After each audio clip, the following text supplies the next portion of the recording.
The Indie Writers Club is brought to you by Publish Drive. With one click, self-publish your ebooks, audiobooks and print books to thousands of stores and libraries worldwide. And now you can start for free forever. Publish Drive's new free plan lets you publish your first ebook to 35 stores worldwide absolutely free. No subscription fees, no commissions. Keep 100% of the royalties. Get your titles online in just a few minutes at publishdrive.com. It's the Indie Writers Club with Cara Clare and James Blatch. A place to relax, chat, learn and vent about life as an independent author. Get episode alerts and links at indiewritersclub.com. Now, here's Cara and James. Welcome to the Indie Writers Club. I am Cara Clare. And I'm James Blatch. You know, we didn't say our names last week. People have no idea who we are last week. So confused. Now, you haven't got headphones on, which means I can only start talking when you stop talking and vice versa. And I'm terrible at starting to talk over the end of someone talking, so it'd be good exercise for me. Okay, I mean, I'm quite bad at it as well. Do we need like a hand signal for if we want to say something? I'll put my hand up. I think we should say over. Okay, over. That might get annoying for people to listen to. Over. Oh my god. Oh yes, it might. You're right. It's not gonna work. That might be annoying. Over. No, I'm not doing it. Let's over. not do it. All right. Let's not do it. Otherwise, people can hear a little bit of me in you, and so to speak.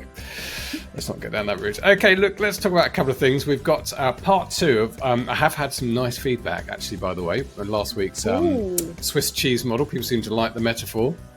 And I'm pleased that's gone down well. A lot of people send me messages saying they're reassessing their own titles and packages and stuff. So we're going to carry on with that. Basically, it's part two of why your book is not selling or might not be selling in a moment. A couple of things to mention before then. Our podcast is sponsored by our friends at Publish Drive, aggregators to get your book on sale in dozens and dozens of stores around the world. And we've got an offer to tell you all about, which is, I think, in fact, I know because they've told me it is their biggest offer they've ever put out there, which is 50% off their annual plans. So you might know that Publish Drive works on a subscription model, a bit different from some of the others that work on a skim, a sort of commission model per royalty.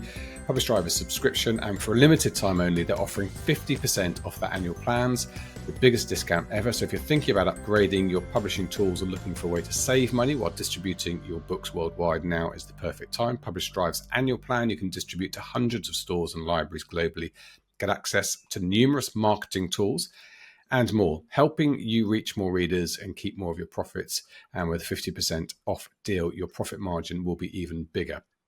So whether you're starting out or a seasoned author, the discount could be too good to miss. So please do go and check that out. Publishdrive.com / my goodness, 50-off-all-yearly-plans. But I'm thinking if you just go to publishdrive.com, I imagine it's probably on the front page. Let me see it. Yes, well, it is on that page. Is it on the front page? That's a pretty incredible offer, actually. It's actually, it is. It is a really good offer, and it actually is not on the front page, so it is hidden. So you do have to go to that link. So we're going to post that link. I'll say it again now, but we are going to post that link in the show notes, wherever you get your show notes, and I'll put it in the email that goes out as well. But it's basically publishdrive.com / 50-off-all-yearly-plans. So 50 off all yearly plans. I think I might have gone with 50. As the maybe URL. Maybe I could persuade. I'll talk to Steve over at Publish Drive and maybe persuade them to put / 50 to get you there. But anyway, so that is definitely worth checking out. Right, it's conference season, traveling season's coming up. So tomorrow morning, actually tonight, I'm going down to a grotty hotel near London City Airport. Such is the glamorous life I live. And I'm going to Frankfurt Book Fair. Now, I've never been to Frankfurt Book Fair. I think it's one of the world's biggest. You have you? Yeah, I mean, I've been there. I've been to the Messe Centre at Frankfurt, which is where they hold it. And it is, I went to a medical devices conference. I was filming my video production days. I found it soul destroying. I mean, I wanted to kill myself with one of the aforementioned medical devices after about 2 hours in there. Spent all week. I hated it. It was really grim kind of buildings, hangars, and they go on forever. So I don't know what it's going to be like. I mean, I imagine I'll be knackered by the end of it. But I'm going for AI. Elizabeth Ann West is flying in from the States. She's like a very vocal thought leader in our community on AI and how to use it. And she's been invited there. So I'm seeing opportunity to hook up with Elizabeth, but not in the way that Americans say hook up, to meet and chat with Elizabeth. And we are going to go to those AI conferences. Well, she's going to be on the panels, I guess, but I'm going to be listening in on that. So I will report back next week what I hear, not just about AI, but anything else I glean. Is it worth going to Frankfurt as an indie? We'll find that out, hopefully, as well. Interesting. Because when I went, it was when I was doing my publishing MA.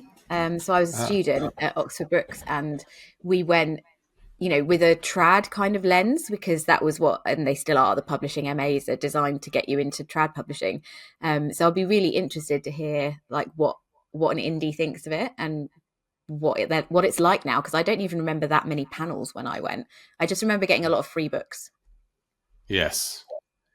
I mean, it's the difficulty of free books. They're quite heavy and bulky books, aren't they? I mean, I remember picking up, I think just going to the Kindle Storyteller Award, you get a free copy of each book that's shortlisted, and you end up slightly inconveniently with like 8 paperbacks on your way home. God, I'm moaning, aren't I? You are moaning. It's like, I think we should have a jingle, like James's Moan of the Week jingle. Yeah. James's it's always at the start of the show, though. Like, it's like you need to get it out of your system, have a little moan, and then we can get on with the good stuff. The good stuff, the hooking up. It's my decompression time this meeting. Oh God, I mustn't forget my pass as well. I've got my Frankfurt pass. I know I'm going to forget that. And then coming up after that, not too long away at all now, is Vegas, which is Author Nation. Yeah. So you have to be careful how you say this, because they're slightly different. But there was a conference for years called 20 Books Vegas. And now there's a conference called Author Nation Vegas. They're not connected, but here is Author Nation, which is going to be probably the biggest gathering of indie authors on the planet, run by Joe Solari and his wonderful wife, Suze, who's doing a brilliant job on the business side of things. I'm going to be there with Vinci Books. we're going to get a stall. I'm also going to be moderating panels, and I'm going to be emceeing up on stage as well. So are you? I am. I didn't know that. That's exciting. Basically, I'm seeing it as a platform for my comedy. I don't know if Joe sees it like that, but I think there should be some rules on what you're allowed to say, because that might actually put people off going. Do some accents. No. Well, no.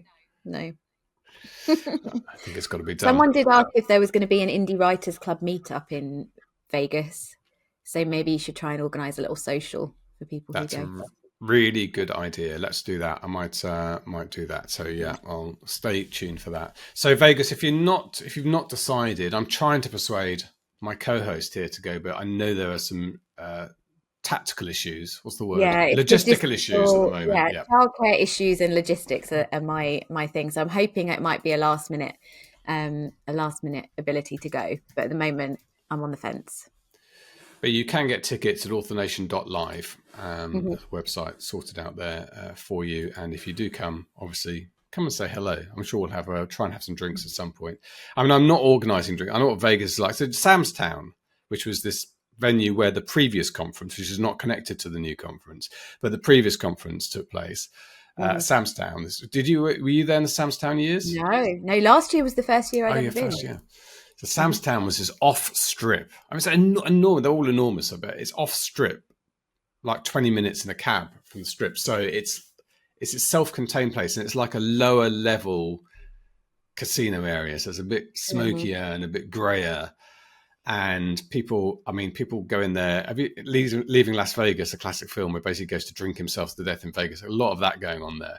But at the same time, it's got its charm that we all kind of hated and loved in equal measure. And I do miss Sam's Town. It had a sort of central meeting point and the rest. So we don't quite have that charm in Horseshoe, but we are on the strip, which is amazing. But if you say to them, I know Sam's Town, we said, can we hold a drink? So, okay, yeah, you can put some on the balcony up there.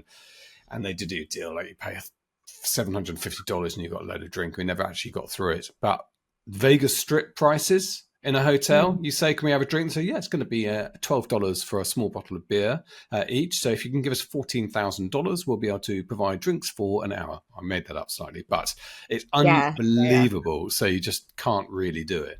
No, I mean, we went to a speakeasy, a secret speakeasy last year. Adam Beswick organised it for a group of us.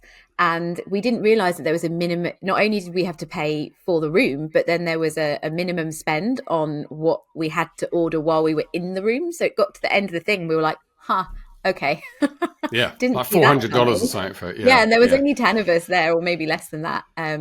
But yeah, last year was my first experience, and you didn't prepare me in any way. I remember walking up to you and going, "You didn't tell me how intense this was going to be."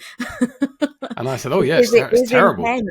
Yeah, it's amazing. It's absolutely amazing. But it is, especially because most of us are introverts or we work alone all the time. So it is a sensory overload. So just prepare yourself if you are going to go, to have some time out and have some, like, make sure you factor that in, because I'm an extrovert and I thought, oh, I'll be fine. I love people. I'm not going to need any rest time. So I just packed my schedule. And by the end of the week, I was like so spaced out because I hadn't had enough time to kind of reset, because it's just so big and so much going on.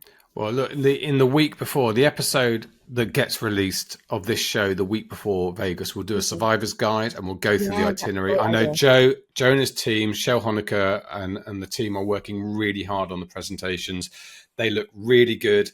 You're getting a sneak peek because I'm basically trialing out my presentation on the podcast here and taking feedback on it. So that's what we're going to be doing today. So yes, I think it's important to get together IRL, as the kids say, in real life from time to time. But there is a way of surviving.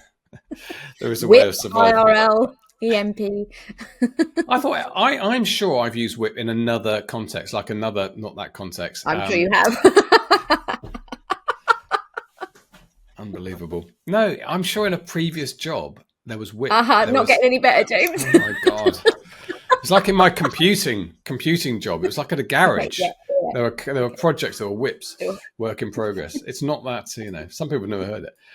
Anyway, okay, look, that's kind of our introduction. So that Publish Drive deal, talking about going to conferences, and we're going to do our word count club after the meat of this episode, which is continuing on with the book package and why your book might not be selling. So last week we talked about the title in particular. We talked about the Swiss cheese model. So just a quick recap on the Swiss cheese model, which I've come up with, which is that Swiss cheese is a block of cheese that has holes in it, and they are apparently random. But every now and again, they can line up and go all the way through. And when you are designing your book cover, your Facebook ad, your line of copy, your blurb, your call to action, everything all the way through, it needs to be these lined up holes. And they don't line up in the way you might think. They're not lined up in the sense of each one says, this is brilliant, you've got to buy this. They simply line up in telling the reader what this book is, so that you've got a maximum chance of getting somebody who likes reading that particular, whether it's ice hockey romance or urban fantasy or YA, you get them all the way through. And anywhere where that doesn't quite line up, there's a bit of resistance, you've got people going, half the people going through that hole and half of them hitting that block of cheese, and that you've narrowed down the number of people getting through. So it's really, really important, and it's a key part of book marketing, is to get all of this aligned. So we got through title, and if you haven't heard that episode, you can go back and listen to 007. Rather, I should have done something more witty with 007. We're in 008 this week, and we are going to talk about the book cover. Mm-hmm. So the book cover, I mean, it is on equal terms with the title. I think they are both equally important. They're both hugely important. And your cover, and I can't stress this enough, must immediately and unambiguously signal the genre, subgenre, as precisely as possible. So that is the main role. There is no other significant purpose to your cover other than not detracting. So an amateur looking cover, one you created in MS Paint, is clearly going to detract, even if it does signal the genre. But it's got to be professional looking, and it's got to signal the genre. That is the number one thing it does. Which brings us back to this whole thing, Cara Clare, about familiarity, which is where we need to reinforce the idea that standing out and being different is not the best thing here. Actually fitting into the genre is the key part of this. Same with title we talked about last week. Very much the case with cover. Yeah. Do you want to know my top tip for this? I do. It's one of the weird things that I do, but my top tip, if I'm looking at cover designs, is I go to my genre on Amazon, the category that I want to rank in, and I take a screenshot. of the top, however many you can fit into the screenshot, 20 normally, if you're doing it on a desktop or a laptop. And then I put that into Canva, and then I do a little thumbnail of the cover that I've got designed, and I put it into the, like, copy and paste it on top of the screenshot, and then sit back and look and really think about whether my cover fits in with all those other covers. So literally copying and pasting it into that top 20, and instantly visually you will see, like, if you, because some people are naturally visually creative and quite good at design and have good instincts. Some people aren't. It is hard. There's a reason that designers are paid the money that they are, because it's a skill. And as indies, when we have to try and make these decisions ourselves, it's hard to think objectively about things. So if you do struggle, if you genuinely look at your cover and go, I don't know, like, I honestly can't tell you if that fits in with the others, that's my absolute top tip, because then you will see, like, if you see it in the middle of all those other books, you'll know straight away if it fits in with the other ones. Yeah. And Hollywood knows this, because there's a series of posters which appeared years ago, and I love them, and I will send out the links when I can find them in the show notes. There's a series of collages of people put together of Hollywood film posters grouped into types of genre. And it's actually quite a sight to behold. I've put them together for this presentation, because I can't show them, although I can show them on the YouTube version. But one of them is Little Red Dress, which is for romantic, a type of romantic comedy. And there's one after another, whether it's Amelie, I think she might be wearing a little red dress on the front cover. I'm trying to look at it, quite small here. Cameron Diaz, I can see in a couple of them. There's another one of Heads in the Sky is called, and there's two types of those. There's the thriller Running Man collages. There's the Big Eye in the Sky, which is kind of techno thriller. There's the Back-to-Back Leaning, which is rom-com. And they are one after another. At a glance, they're basically the same composition, just with different actors and different title in a slightly different place. But they are the same poster over and over again. And the reason for that is because Hollywood follows what we're talking about slavishly. And it's a billion-dollar industry, multi-billion-dollar industry. And it knows what it's doing. And if Hollywood thinks you need to look the same as other people doing the same thing, then you should as well. So again, Hollywood doesn't try and stand out and be different. It tries to be the same. And it really is quite eye-opening looking at these collages. So I'll put them together, and if you get a chance to click on the links and have a look at them.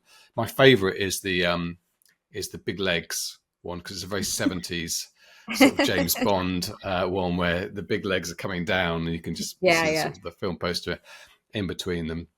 But I think we mentioned the K-Lytics report last week, didn't we? I think I briefly mentioned it, and they do this. So if you've ever looked at a K-Lytics report, there's a brilliant page where they put tiny little thumbnails of all the top, I think it's like the top 100 covers in a genre, and they'll show you like the main trend, but then also what's increasing in trends. So when I started my main paranormal romance series, object-based covers, symbol-based covers were on the up.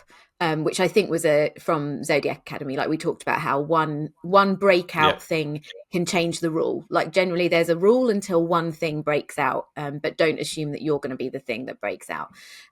So I chose to go down the symbols route because that was going up, and because Zodiac Academy had kind of started that trend. But yeah, K-Lytics reports are really good if you want to get that visual snapshot of what's going on in your genre. Yeah, I mean, those big hitters can do that. Caroline and Suzanne have, a lot of sales behind them, so they can create things. And big romance authors do this, but big literary authors do this from trad publishing. That's not that's not a lesson for you to follow, because you're going to be lost trying to start a trend. And I include myself with that, and you, and most of us. It's the exceptions again that prove the rules. You have to be careful of that. So I have done a little checklist for your cover. Number one, there's three things to check in. You need a yes to all of them. Number one, does your cover immediately and unambiguously shout out what genre the book is? Two, does it do this without the title? Because relying on the title is not enough. You need to needs to say it in its own right. And three, does it still do this in thumbnail on a mobile phone? So that's another top tip, is to go and check. Yeah, check it out. You need 3 yeses to proceed. If you don't have 3 yeses, you're not allowed to go forward at this point. So you have to stop and stand there and think about what you've done wrong. And if you can't, sometimes you go, well, yeah, it's that, of course it's that genre. You're biased. You know, ask someone else, ask someone who doesn't know what you write, what genre is this book? And if they can't tell you, then you need to go back to the drawing board. If you show it to an author friend who doesn't know what genre you're writing in and you go, what genre would you put this as? And they're like, oh, I don't know, could be a rom-com, could be an action thriller. Then you haven't got it. You haven't got that, because there needs to be no barrier. It's not a conscious thing. The reader's not consciously thinking about what category it is. It's completely unconscious. That's the point. There needs to be just no barrier to them clicking on it and going through, because it's not even a conscious process. It's just, oh yeah, recognize that. Yep. Yeah, that's a really good point, Karen. It's what I meant, what I said last time. It's an emotion actually that gets produced that makes you feel in a certain way, and that identifies with the feeling you had when you read those books before, that you want to read them again. Yeah, absolutely. Use the Facebook groups. I mean, we haven't really developed our Facebook group for this this podcast, but perhaps we should, because I don't think you can share things in Discord, can you, in the same way? Yeah, you can put images in a Discord. Okay, yeah, right. we're kind of, as people are suggesting things, we're adding to the Discord channels that we've got. So we've got one now for newbie author questions, because somebody said, oh, I feel a bit funny putting like brand new author questions in the main general chat. So we've now got like a separate channel for people to post questions if it's about, you know, very, very early on type stuff. So we could always add like a cover feedback channel if people want to package feedback, and people can post blurbs in and covers if you want to do that. And like Cara says, if half the people say, oh, I think it might be thriller, and half people say, I think it might be rom, is it, or fantasy, then what you want is 9 out of 10 people. You're always going to get the odd one, but you want 8, 9, 90% of people saying, oh, that's obviously romance. That's sports romance, or whatever genre you're going for.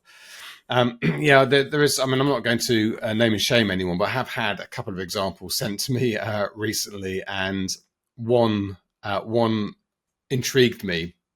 And I actually emailed the guy back and said, "Oh, I'm intrigued by your book cover." And I could see it was odd. I'll show it in Vegas, but I'm not going to broadcast it on the podcast. But when I asked him about it, he said, and I'm going to quote exactly pasted from his email, "I'm afraid that in order to understand the title and book cover, it's necessary to read or listen to the book right to the end. Not sinister, no, but I hope intriguing." Right. I mean, and that is somebody who's created a book package to appeal to somebody who's already bought and read the book, and not sell anything to somebody who hasn't yet read the book. So they're obviously not going to buy this book because they have no clue what it's about, apart from that 1% of person who says, "This is so intriguing. I have no idea what this book's about, but I'm going to buy it." Seems like an unlikely thought process.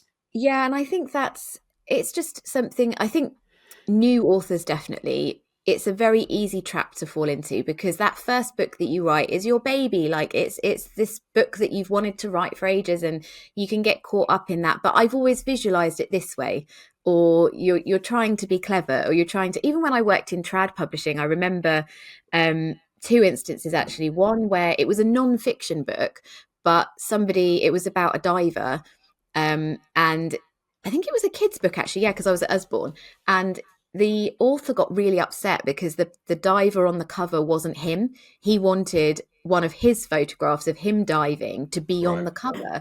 And it was like, but that's not going to sell the book. Like, these photos aren't appropriate. Nobody cares whether it's you or not you. Nobody knows. Nobody's, and in trad publishing, you've got an editor, or you've got the marketing department to be that voice of reason and have that decision, that conversation with you. But we have to do that for ourselves, and it is very hard to get that distance. And it's a skill that you have to learn, and you have to take it really seriously if you want to sell books. Yeah. I mean, I did look at the book on Amazon. He did tell me it's not done very well, the book, which didn't surprise me. So I don't think it's going to attract readers in its current form. But there was a review from someone, and again, I'm going to quote exactly: "I admit I was not convinced by the cover picture, but at the last I could appreciate the cleverness of it, the pertinence to the story. Surfing through the several million books on Amazon, I was persuaded by the reviews and was glad I took a punt."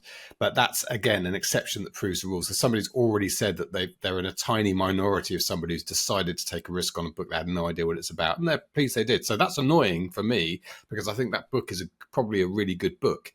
And I think that's what that says to me. is that it's a really good book, but do you really want people to comment on whether your cover's clever or not? Like, you want the review to be about your book, not about the cover. It's a completely unnecessary, it's just unnecessary.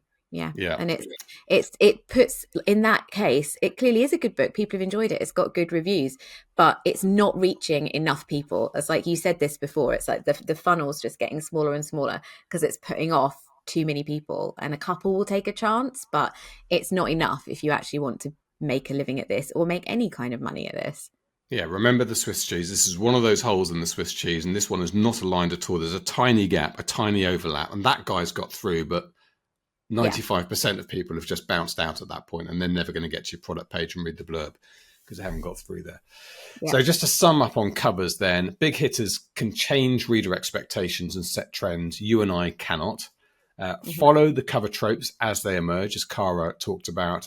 This is not stealing, by the way. It's providing a service to readers by allowing them to find the books that they enjoy. That's what you're doing. You're using a trope that someone else has set, the sort of Colin Hoover, Lucy Score type covers. You can use that sort of cover. And I know it might be a bit annoying. I'm sure it is annoying to those authors when they say, oh, it's a bit like my cover. But people are not ripping it off to try and be as successful as them. They sort of are in one way, but what they're really doing is they're using the expectations set by those big hitting authors as a tool for saying to another reader, this is that sort of book. And that's how that system works. Yeah. Can I just say one more thing on cover design, which is don't be afraid to redo your covers. Like, don't be stubborn about it. Don't go, but I spent money on those covers, so now they're staying for the next 10 years. Like, if you've analysed your book package, you know your book is good, you know your blurb is good, you know your title is good, then don't be afraid to revisit the cover, because that could be the one thing, the one easy change. And you can test this with Facebook ads. People test it. They have 2 different versions of a cover and see which one readers click on the most. Like, if you've got a little bit of money to spend on it. And like my women's fiction books, which are under the name Poppy Pennington Smith, they're published with Vinci Books now. They've had probably 4 different changes of cover because I got them wrong twice myself, and then settled on a design that was pretty good. Like, I was making decent money with them. But now that they're with Vinci, they've had another complete overhaul. And Stuart Bache's designs, instantly I was like, yeah, that's it. That's the difference between, getting it sort of right and getting it absolutely right. Because the second I saw them, I went, oh my God, he's done them like a Santa Montefiore cover. And then I zoomed in, and that was exactly what was on the little sticker that he'd put on it, was for fans of Santa Montefiore. So that's how powerful it was. All I saw was the thumbnail, and you were with me actually when I saw it, and I cried because I was like, oh my God, that looks like a Santa Montefiore cover. So don't be afraid to revisit it. It's not wasted money. Everything that you're doing is part of your education. Like, if you're spending money, obviously don't flush money down the drain, but if you've spent money and you need to revisit it, and you're doing it from a calculated point of view, you've actually analysed your book package and you've gone, no, I think my cover needs to change. That's not a waste of money, because it's going to pay you back tenfold if you get it right. Yeah, completely agree. And I did actually do that with my cover. I had the classic thriller cover of the man walking away from camera, and I wanted to fit in. I wanted to signal that. But after a few months, maybe only 6 months, 3 to 6 months of advertising it, started to work out who my comparable authors were. And they generally were people who wrote more technical thrillers like Tom Clancy, John Templeton Smith, and people like that. You won't necessarily know who they are, but they're smaller niche. And they all had the vehicle, whether it was a book about tanks, a book about aircraft carriers, frigates, helicopters, they all had the vehicle prominently on the cover. And I went back to Stuart and said, we need to stick a Vulcan bomb on my cover because that's what everyone else is doing. And he said, I completely agree. That's what market research is about. So we changed the cover. Yeah. And I was trying to count my sales the other day, but I think I've 25,000 now, and that's most of those have come subsequent to. Yeah, thank you. Yeah, and trends change as well. Like, you can breathe life into backlist titles by recovering them, because your book is still a good book, but trends change, cover trends change over time. So my series is about 2-3 years old now. So I'm constantly kind of keeping an eye on it, waiting for when, like, there will be a shift at some point away from those symbol based covers where it gets to the point where it goes, actually, these are looking a little bit outdated now. These need to change. So keep an eye on what's coming up as well. Like, watch those big breakout hits and what trends they're bringing to the market, and then like a new cover can breathe life into backlist titles that you thought were dead and not going to make you any money anymore. Yeah, I was just trying to look up how many books I have sold. I'm not misleading people. I keep a note of it somewhere on my big sheet. Oh, 22,850 is my as of the end of last month. So yeah, that's really incredible. pleased. You don't have that many books out. I don't. Like, I have 2.5 books out. 2.5. And I've had 3 months of I've had profit since this year. I'll do deep diving on my advertising and marketing, but I've had profit every month since April, and I've had my biggest month, £1,300 profit 2 months ago, and that's with 2.5 books. So I've been really pleased. It just shows you that you don't need hundreds of books anymore. You can do this. You can make a profit with not many books. But I mean, I can credit Germany, my translations with a lot of that, and I have to talk about the economics of that. But number one here is understanding the book package and getting everything aligned, and that frictionless journey that has to be in place, which is exactly what we're talking about. Okay, so that's covers. We're going to talk about blurbs now. So blurbs are the point at which everyone hates blurbs, head in hands. I hate blurbs. Oh, by the way, you reminded me on the Vinci Books front, just a little operational note, Poppy Pennington Smith, is that we need your manuscripts. Oh, do you? Yes, I've just come from another meeting. Okay. Where this was mentioned. So I said, I know Poppy Pennington Smith. Know her quite well.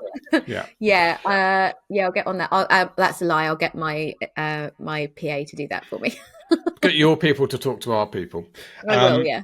Okay, so we're going to talk about blurbs. So this is hopefully people have seen the thumbnail. They've shown, the vast majority of people will glance in and move away, but a percentage, you need to make that as big as percentage as possible, but it's still going to be small.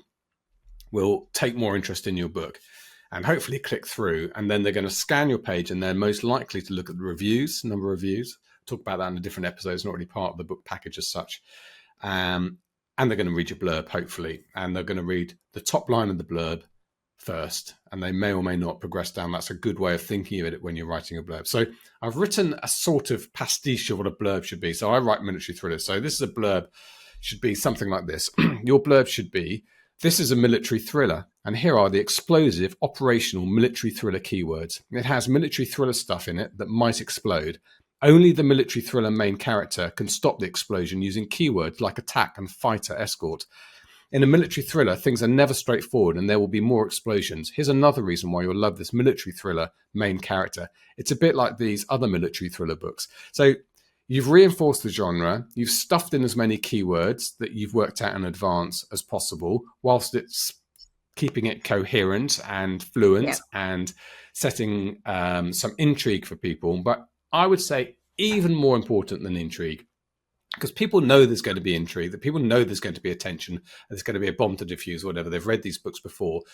They need to know it's that book. Again, it's the same thing as the title and the cover. They need to know that this is that book. So you're getting not just an audience, you're getting the right audience. Quick way to getting poor reviews is the wrong readers in. It's not getting any bums on seats, it's getting your audience. And there's enough people out there who like military thrillers for me to not have to worry about trying to attract people over who like World War II thrillers, because that's not what my book is. So that's a pastiche of what a blurb should do, but basically it's that sort of reinforcement all the way through.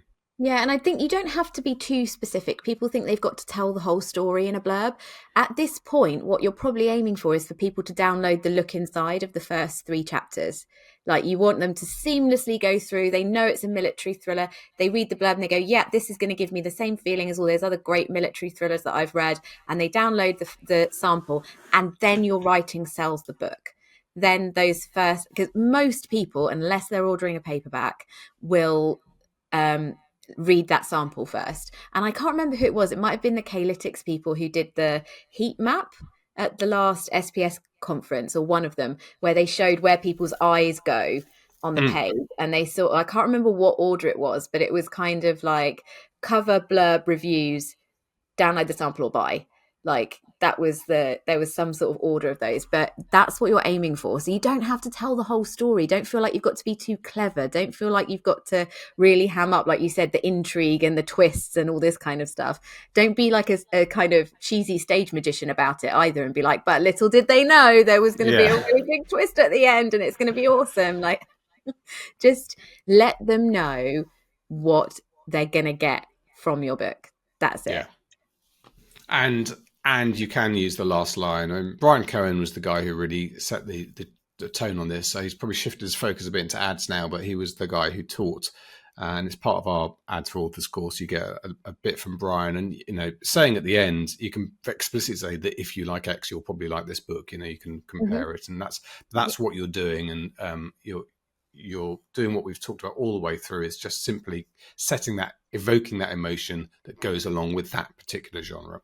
Yeah, in romance, there's a couple of kind of nuances. So a lot of the time in romance, people will list the tropes. So you'll get a little bit at the bottom. And Lucy Score talked about this as well at SPS, where she was talking about the micro tropes and like grumpy sunshine and things like that. So you can get quite specific in terms of tropes for romance.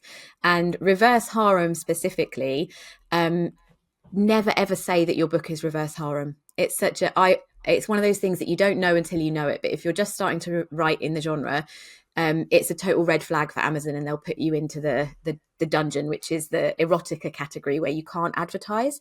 So the way that you get around that in reverse harem is to make it very obvious that there's multiple love interests by talking about them in the blurb, but just never actually say the words. Because it's just one of those things that Amazon flags up. And I know I didn't know that to start with until somebody told me. So I always feel like it's necessary to tell people that. Yeah, that's a good tip. Having a blurb buddy is a really good idea. Not everyone, I'll say not everyone, most people probably don't like writing blurbs. We write this long novel and we're probably the worst people to try and distill it down to 125 words. And if people want, we can do deep dives in some of these areas. You want us to talk about blurbs, we probably could for an entire episode, and word length and so on. AI is brilliant now. If you don't have an actual human blurb buddy, I use Claude a lot, so you can paste into Claude your first efforts and say, can you tighten this? And don't necessarily just copy and paste what they come back with, but read what they've done and how they've shortened it and what they've done with some of the sentences and ideas. And that will get, it's a bit like having someone just chatting to you, reading it and give you some tips. And so, but having another human's a really good idea. And I think if you've got a close friend, a regular writing buddy, a really good idea is you write each other's blurbs. Yeah, I've done that before. You're perfectly distanced, a bit like another department in the building that does the marketing. So here's the product. Oh, yeah, what's this product about? Okay, let me write a great blurb that's going to sell it. You'll do a better job dispassionately on someone else's book than you will your own, I think, most of the time. Yeah, I completely agree. And that's a little bit like how it is with AI, except obviously a human who knows you as an author and who they're your friends, so they're aware of what your readership is like and stuff. They're probably just going to do like a better job than Claude will, because they know you. They're also a writer. They know what a blurb is supposed to do. It's just really hard to do it for your own book. Like, it's really hard. We write an entire novel, and then writing that 250 word, 300 word blurb is the most difficult part of the entire process. It's like a running joke. Everybody agrees that it's the worst part. Okay, so that's the blurb. We are going to go on. There's a couple of examples I've got in my presentation of good blurbs. There's a book called Manhunter by Chris Ryan. It's my type of genre, so it's probably why I was familiar with it, but I did think that was a perfectly written blurb. And I'll read it out, actually. It doesn't take too long. So this is it from the top. The book is called Manhunter. There's a man holding a pistol and looking like a Special Forces soldier on the front. Think you know the SAS? Think again. From number one best-selling SAS hero Chris Ryan comes Manhunter, the first book in an explosive new series featuring Josh Bowman, a battle-worn regiment soldier handpicked to join a shadowy unit within the SAS. When foreign governments act like gangsters, a new kind of SAS is needed. In London, assassins carry out a deadly chemical weapons attack at the royal wedding. All the signs point to a Kremlin-sanctioned hit, the victim a notorious mobster. Okay, I'm not going to read the rest of it. I just want you to count the keywords that they crammed in to those first four sentences. That's what we're talking about here. This is why this works, and that book's probably going to sell quite well. Yeah, but making it feel natural as well. Don't make it feel like you're keyword stuffing. It's a bit like people used to do that with web pages, didn't they? And then kind of realize that it's not a very good idea. It's got to feel natural.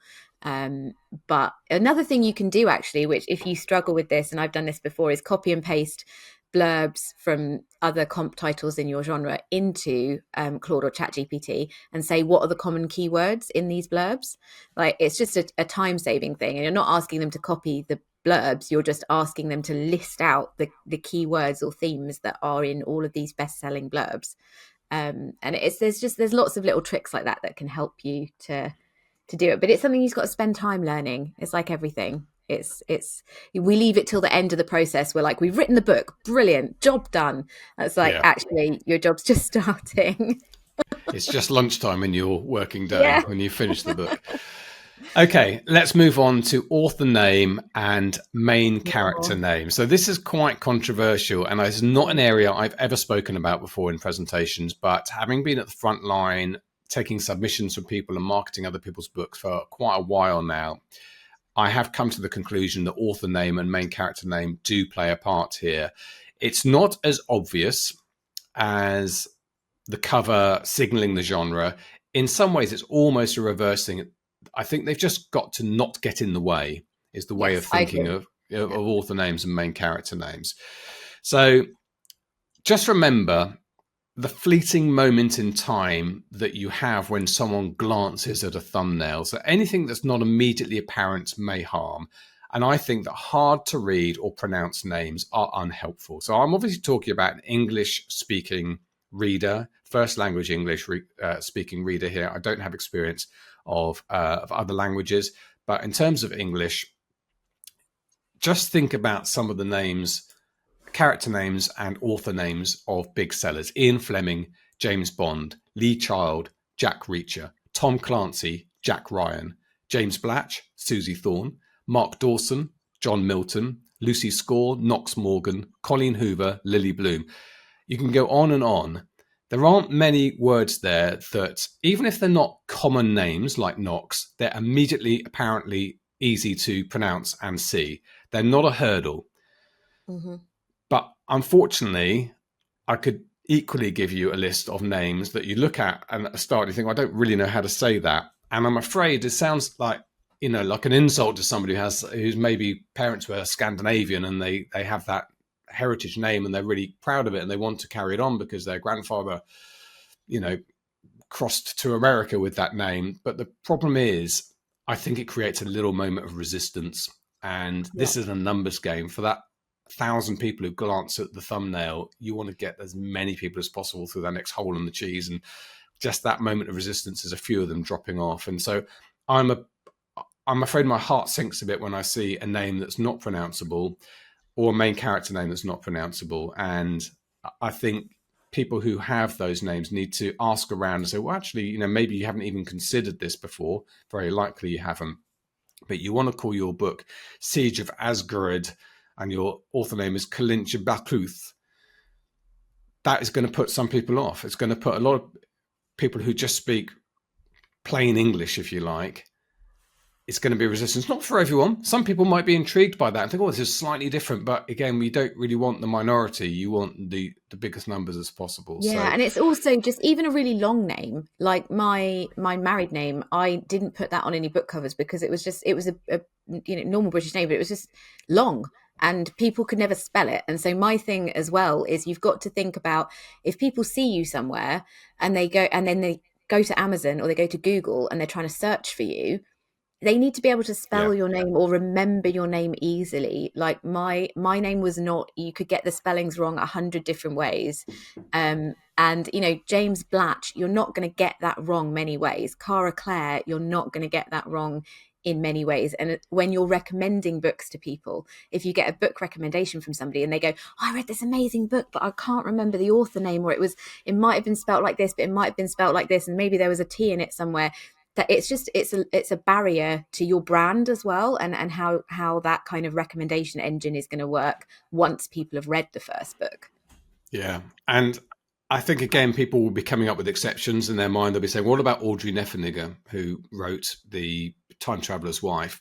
Mm-hmm. And again, taking big traditionally published books, Salman Rushdie, etc., that have all that advertising and marketing spend behind them and are trying to do things differently and stand out in a very, that's just a different market they're operating in. This is not a blueprint for you. This is a exception that proves the rule that we're talking about. So we're not talking about literary fiction because that's very different. We're talking about genre fiction. If you're writing contemporary romance, if you're writing action thrillers, if you're writing crime novels, like the format of the name, have you noticed how many psych thrillers are, C. Clare or J something Blatch? Like there's the two initials and then the surname, which I think is something to do with the crime genre being more gender neutral in terms of the author name. Like people tend to do it like that, so it's not immediately obvious whether it's male or female.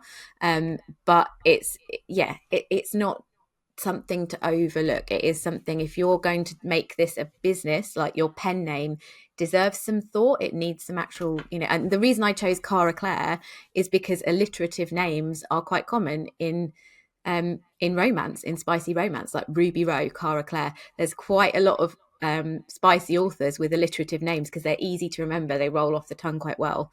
So that was why I chose it. That I've got Claire isn't my middle name. I've got no affiliation with that name at all, apart from the fact that it sounded quite cool. Yeah, very good point. And the other exception people were thinking about is fantasy, and I know they'll think about fantasy. These words, these names are going to be different. There's a great great TikTok a few years ago, a woman reading a fantasy novel, and how you kind of muddle the name in your head because you can't actually read it. But do you know what? I don't think that's the case. I don't think fantasy does. I think good fantasy authors don't use words that are hard to pronounce and hard to see. They use unusual words, but they're all made of consonants and syllables that we can say. So if you think of Bilbo Baggins, Frodo Baggins, Voldemort, Sirius Black, Gandalf, Aragorn, Legolas, these can, if you speak English, you can look at those words and say them immediately. They are unusual, but they're not barriers. They're not that resistance. And I haven't read A Call to Thorns and Roses, but I suspect Sarah J. Maas has probably used some, long names in there, but they're probably easier to pronounce than you think. Yeah, and it's not a case of erasing your heritage or, if that's important to you, that's not the case. Like James just said, you can choose a name that is still completely relevant. It's just easy for the English-speaking reader to pronounce and remember.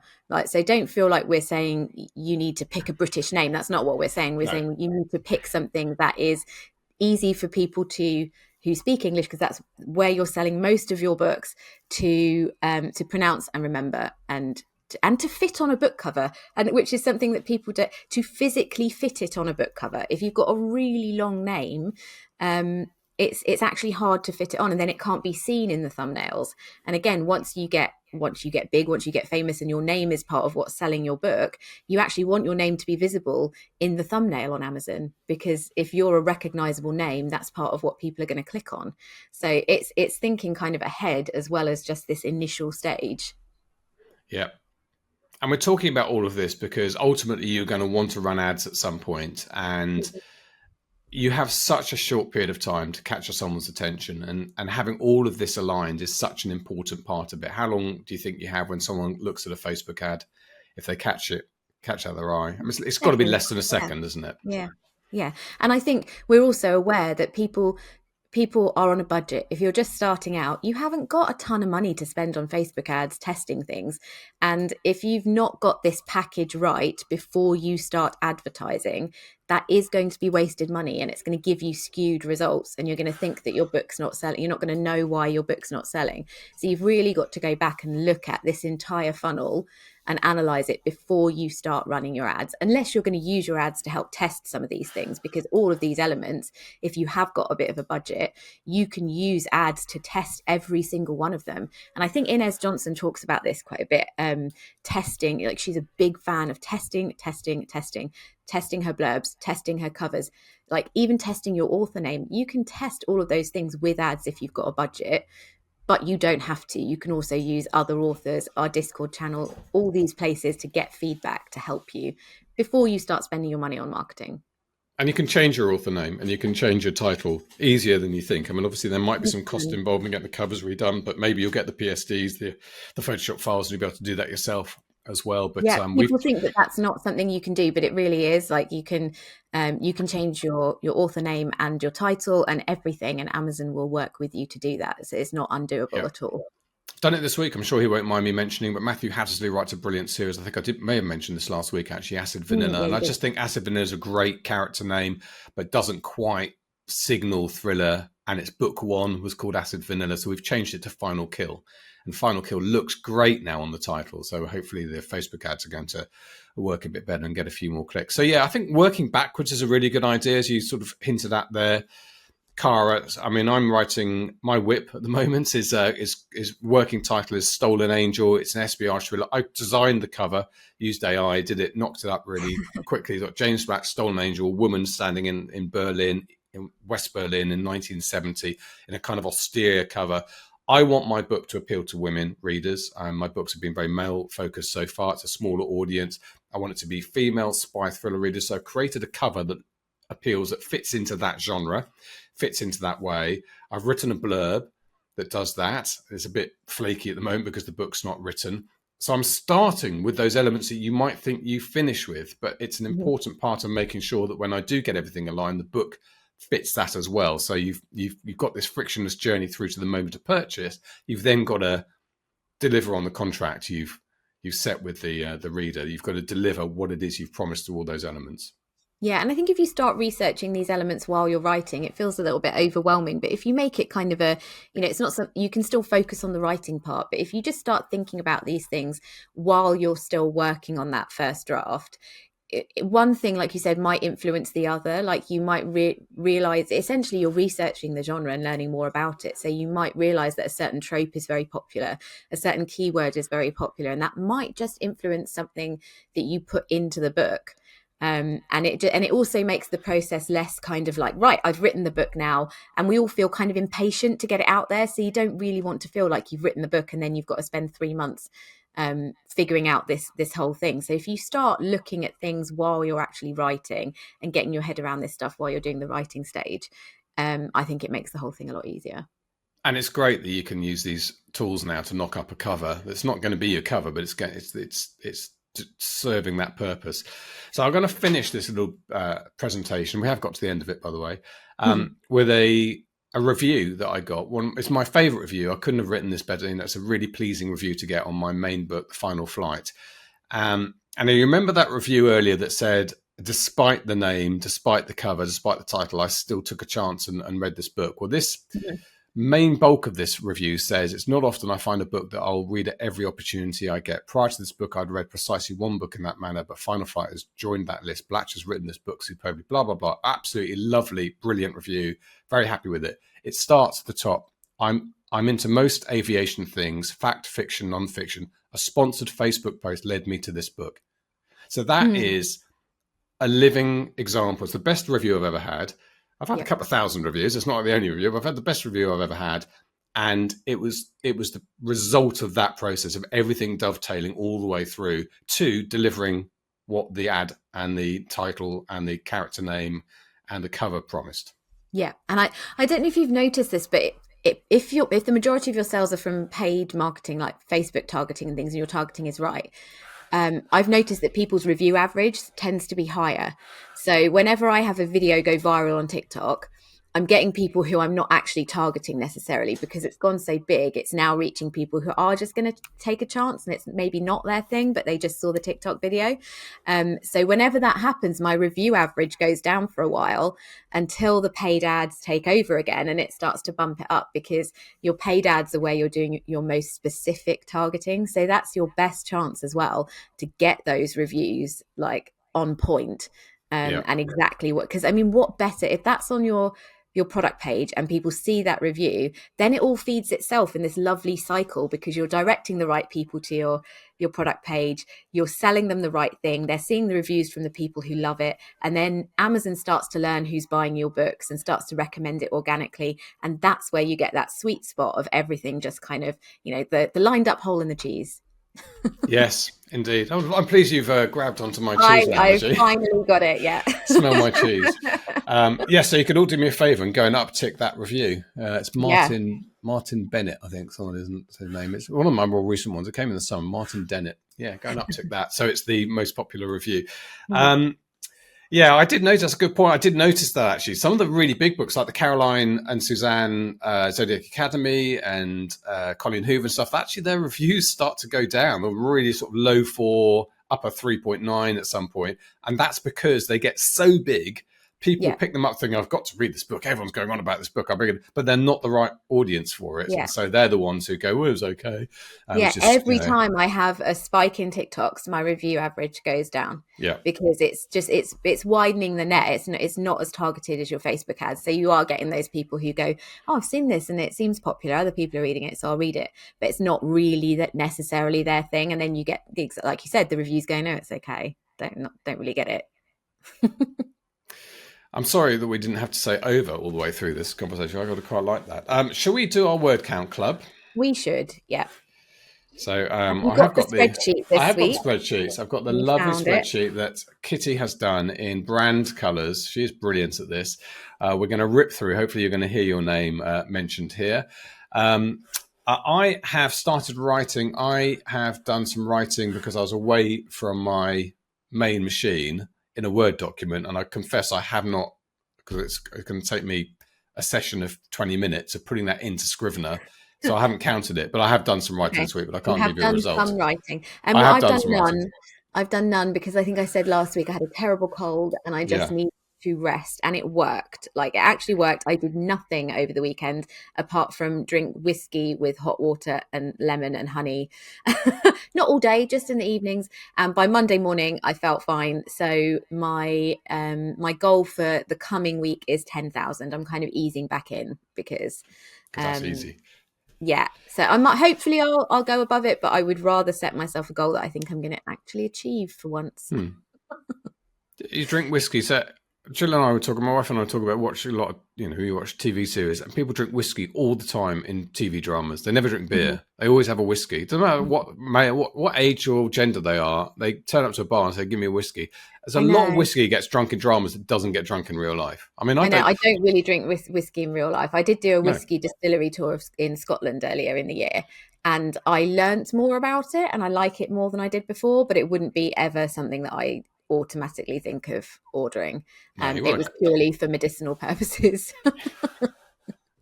I believe you sound like you're the doctors now. It's just medicinal, 25 units a day. Okay, right. You can start. Okay, Marlaron says, mission, decode blissful unstuckness, status gloriously flowing, words edited 17,149. This is very detailed. Well done. Novel growth 57,541 to 81,060, which Kitty did the maths for us and says that's 23,519 words this week. That's amazing. Next week's quest, polish a new gem of a novel until it gleams. Starting point 56,344 words. The Unstuck saga continues. Stay tuned for more literary alchemy. I like that. It was very eloquent. Lake Zipper 77, who I think is new to the Word Count Club, haven't seen that username before. My target for the upcoming week is to edit my whip to a chapter a day, about 20 pages. Fingers crossed. Good luck. Lynn Hutton says 5.5k today. That was Monday, which is the best I've achieved in quite a while, but quite desperately needed. I have to finish this by the end of the month, and I have a way to go before wrapping up the story. But 5,500 a day is brilliant. AS Camps. Setting a 3,000 word goal, and that's to edit 2 chapters around the 3,000 word point. Miroslav says, my target last week was editing 6,000 words. Almost there. I did 5,680 words and keeping the 6,000 word goal for next week. Dia, which is another new name, this and another podcast has inspired me to get back to it after a long hiatus. My goal is just to pull it out and read it and maybe get 100 or so words. I love that.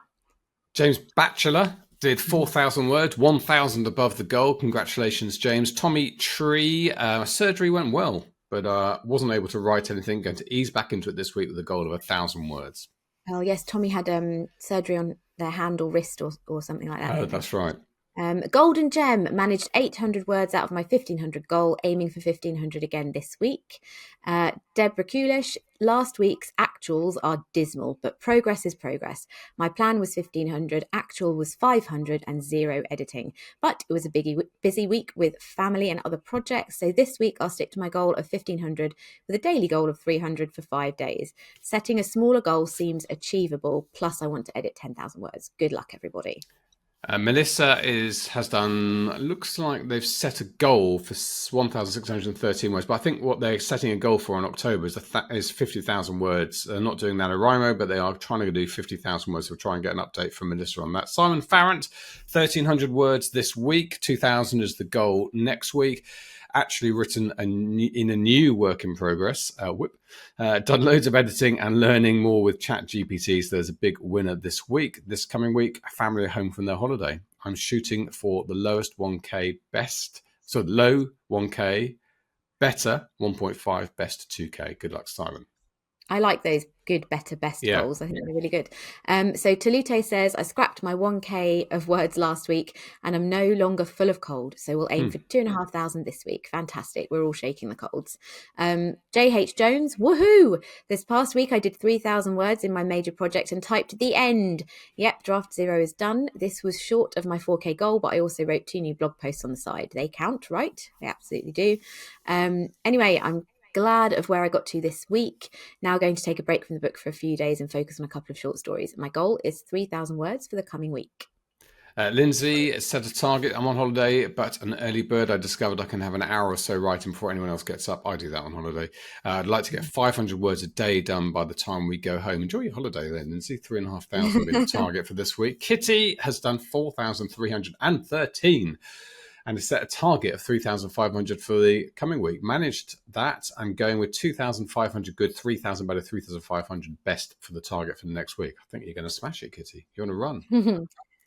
Jan says, adorable cat now in supervisory role. Today we got 860, 617 on whip. Oh, you made me say whip. Making 1,477. Yay me. Aiming for 4,000 on the whip this week. Mr. Darcy, the cat, says I'm slacking. Well, I mean, the cat always knows best. Rowan says, all right, minutes till the deadline, but I hit my weekly goal for last week with a grand total of 5,046 words. This week, I'm going to stick with my 5K goal and sort of see if I can exceed it by enough consistently. Good plan. Katharina, 5,914. The goal was 5K and managed to write nearly 6. This week, I'd like to finally write more, but my work schedule is absolutely crazy. I know that. So I'm trying for 5K again this week. Adrian says, busy week for me as he launched the first book as me rather than a pen name. Well done, Adrian. Congratulations. Lots of marketing and website work. Plus, as James predicted, I was ill, but I managed 16,152 words of very light revision over the weekend. That should continue next week. So looking at 60,000K in edits and maybe 8K in writing. That sounds like a hefty target. Wow. Chef Sean says, I think I opened my book a few times last week, but it was a busy week. Had to go to the office twice last week and that messes with the flow. Did not write any new words this week, but did edit about 3,500, so go me. Going to call my goal 9,000. 5K good, 7,500 better, 9K best. Oh, Hannah Lynn is in the group. So this week I'm finishing off 2 projects. They should both be done by tomorrow. And then I'm getting my head down into reading and research. Have to write every day, though, out of habit. So I'm going to set a 10,000 word target. Katie Holder, aiming to finish book 2 in my latest fantasy series this week. By finish, I mean finish the first draft and then go back and fix all the issues. That's the way we do it. Main aim is to write something each day and build the habit. And my stretch goal is a chapter a day, which should work out to around 10,000 a week. I achieved that last week. So I did 10,000 words last week. Aim to hit that again this week. Hermes, my word count is up and down so much lately. I try and target 10K a week. Last week I made it. This week it's barely 2.5K, partly because of revisiting and editing. I'm a slave to every new idea that pops into my head and have to go and retrofit them. It is hard to avoid that.